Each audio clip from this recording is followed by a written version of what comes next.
Trisha, Maddy వాళ్ళ sister Shaadi అయ్యాక next Shaadi మీదియేనా? వాళ్ల పెళ్లి ఇప్పుడెక్కడ జరుగుతుంది? త్రిష తన ప్రేమ గురించి ఇంకా మ్యాడీకి చెప్పనే లేదు. తన ప్రేమ గురించి మ్యాడీకి చెప్పాలి, మ్యాడీ యాక్సెప్ట్ చేయాలి, వాళ్ళ ఇంట్లో వాళ్ళు యాక్సెప్ట్ చేయాలి. మెయిన్గా మ్యాడీ సినిమా హీరో కావాలి.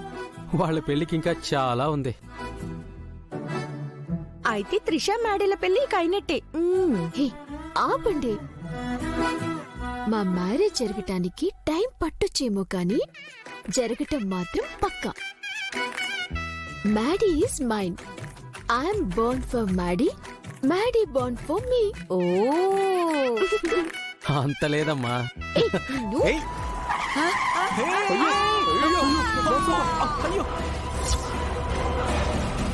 అయ్యో రే రఘు, చూసుకోవాలి కదా.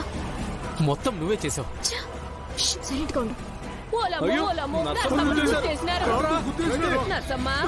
ఏ ముసలి, కళ్ళు కనిపించట్లేదా నీకు?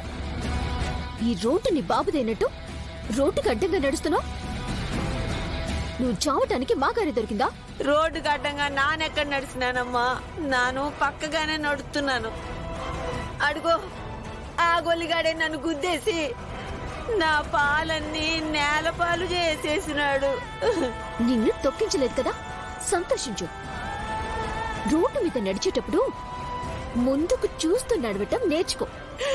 అయ్యో, నా పాలన్నీ ఒలిగిపోయినాయే దేవుడో. ఎడవకు, ఆగు. ఇదిగో, ఇవి తీసుకో.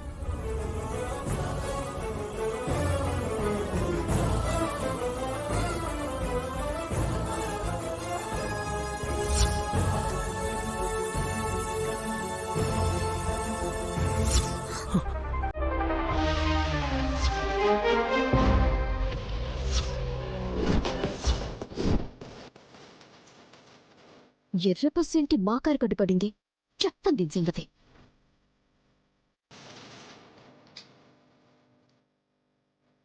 ఏ, ఎవరిది నువ్వు? ఒకరు కార్కి అడ్డంగా పడ్డారు, నువ్వేమో ఎదురుపడ్డావు. ఏంటి మీ ఊళ్ళో అందరూ ఇలా అడ్డదిడ్డంగానే నడుస్తూ ఉంటారా? అడ్డదిడ్డంగా వెళ్తుంది మీరు. ఆ బామ్మని గుద్దేసి కనీసం ఆవిడకి ఏం జరిగిందో అని కూడా చూడకుండా కామన్ సెన్స్ లేకుండా వెళ్ళిపోతున్నారు. ఏ, సెన్స్ లేకుండా రోడ్డు మీదకి అడ్డంగా వచ్చిందే కాకుండా మాకు కామన్ సెన్స్ లేదంటావా? చూడు, మాకస్సలే టైం లేదు. మర్యాదగా అడ్డు తప్పుకో. నాకు కూడా మీతో మాట్లాడే అంత టైం లేదు. మీరు చేసింది చాలా పెద్ద తప్పు. చేసిన తప్పుని సరిదిద్దుకోకుండా వెళ్ళిపోవాలనుకోవడం ఇంకా పెద్ద తప్పు. మర్యాదగా బామ్మగారి కాళ్ళు పట్టుకుని క్షమాపణలు చెప్పండి. వాట్? మేము ఆ ముసల్దాని కాళ్ళు పట్టుకుని సారీ అని అడగాల? Are you mad? రే, శ్రీలక్ష్మి అక్కతో ఎవరో గొడవ పడుతున్నారా? నా గురించి నీకు తెలీదు. నువ్వు ఎవరైనా కావచ్చు, నీది ఎంత పెద్ద స్థాయి అయినా కావచ్చు. నువ్వున్నది ఈ శ్రీముఖలింగంలో, అది గుర్తుపెట్టుకో. తప్పు చేసి తప్పించుకోవాలని చూస్తే ఈ శ్రీలక్ష్మి అస్సలు ఒప్పుకోదు. ఆ బామ్మగారికి క్షమాపణలు చెప్తేనే మీరు 7 నుంచి కదులుతారు. పద.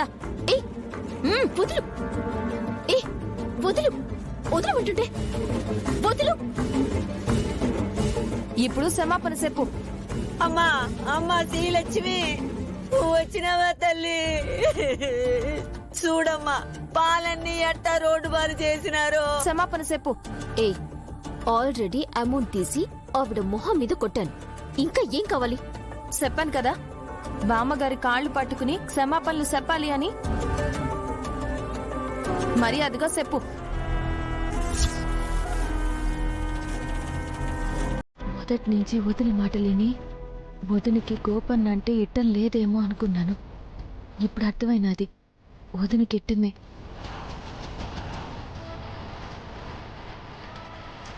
కానీ ఈ పెళ్లి జమీందారి వదిన మనసు మార్చడానికి ప్రయత్నిస్తున్నాడు. మరి ఇప్పటి వరకు ఇష్టం లేదన్నా? అన్నాను, కానీ బాగా ఆలోచిస్తే అర్థమైంది. నా నిర్ణయం తప్పు, తాతయ్య డెసిషనే కరెక్ట్ అని.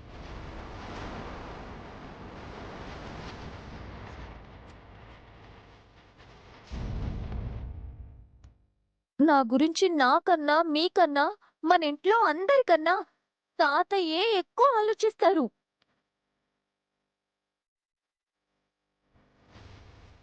ఒక కాలేజ్లో చేర్పించాలంటేనే 1కి 10 సార్లు ఆలోచించే తాతయ్య నాకు పెళ్లి చేయాలంటే ఇంకెన్నిసార్లు ఆలోచించుంటారో నేను అర్థం చేసుకోగలను.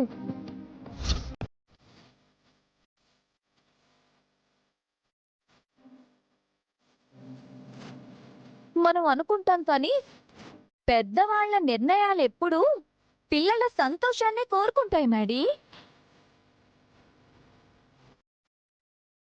తాతయ్య గారు నా విషయంలో అంతలా ఆలోచించుండకపోతే ఈ పెళ్లి చేయడానికి ఇంత పట్టు ఎందుకు పడతారు?